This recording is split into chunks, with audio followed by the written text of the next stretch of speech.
সাড়া দিচ্ছি না, আবার পরের দিন আমাকে আবার 5 বার ডাকছে, সাড়া দিচ্ছি না, পরের দিন আবার 5 বার ডাকছে, আমি সাড়া দিচ্ছি না। এইভাবে করে করে আমাকে 1 সপ্তাহ যাবৎ এইভাবে ডাকা হলো, আমি সাড়া দিচ্ছি না। শুক্রবারের দিন, জুমার দিন যে বললাম আল্লাহুম্মা লাব্বাইক, আল্লাহ আমি উপস্থিত হয়েছি।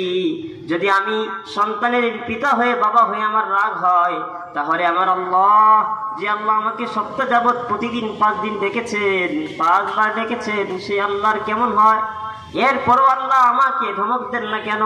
এরপরও আল্লাহ আমাকে কষ্ট দেন না কেন? আল্লাহ আমাকে আপনাকে সুযোগ দিচ্ছেন, ছাড় দিচ্ছেন, যেন বান্দা তার গুনাহ বুঝার পরে সে ফিরে আসে, তওবা করে। আল্লাহ রাব্বুল আলামিন আমাদেরকে বুঝার তৌফিক দান করুক।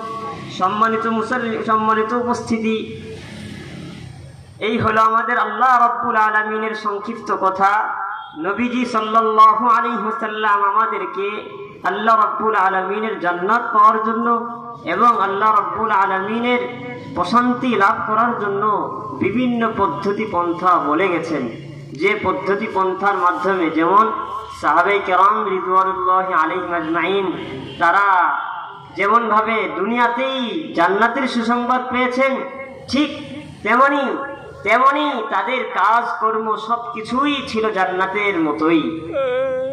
ঈমান ঢুকছে ভিতরে, ঢোকার সাথে সাথেই তাদের এমন জিনিস যা তাদের কাছে একেবারেই নিকৃষ্ট ছিল, ঈমান ঢোকার সাথে সাথেই তাদের কাছে ওই নিকৃষ্ট প্রিয় জিনিস হয়ে গেল।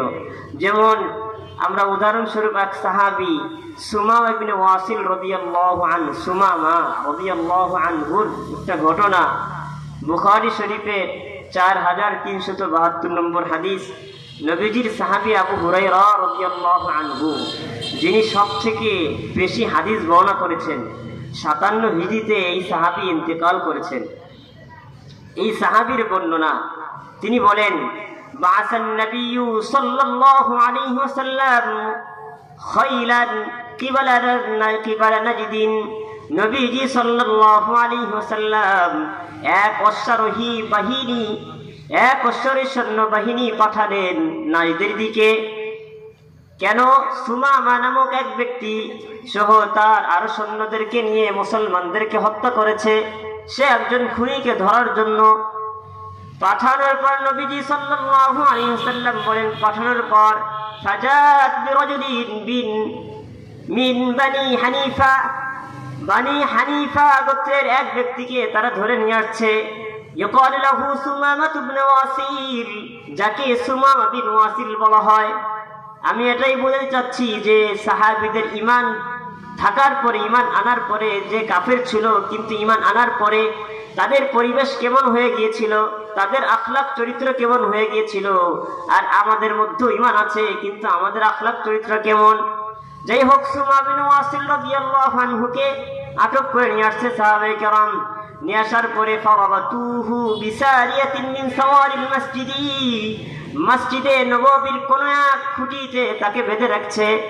বেঁধে রাখার পর ফাখরাজা ইলাইহি নবী সাল্লাল্লাহু আলাইহি ওয়াসাল্লাম, নবীজি সাল্লাল্লাহু আলাইহি ওয়াসাল্লাম মসজিদে নববীতে তার কাছে এসেছেন। আসার পরে বলছে, মা ইনদাকা ইয়া সুমামা, ও সুমামা, তোমার কেমন লাগছে? তোমার কোনো খবর আছে কি? সুমামা বলে, ফাকাল সুমামা ইনদি খাইর ইয়া মুহাম্মদ, হে মুহাম্মদ, আমার কাছে বড়ই ভালো লাগছে, তবে আমার বিষয় হলো ইন তাকতুলনি তাকতুল যাদামিন, যদি আপনার কাছে আমার 3টা অপশন, যদি আপনি আমাকে হত্যা করেন তাহলে আপনি একজন খুনিকে হত্যা করবেন।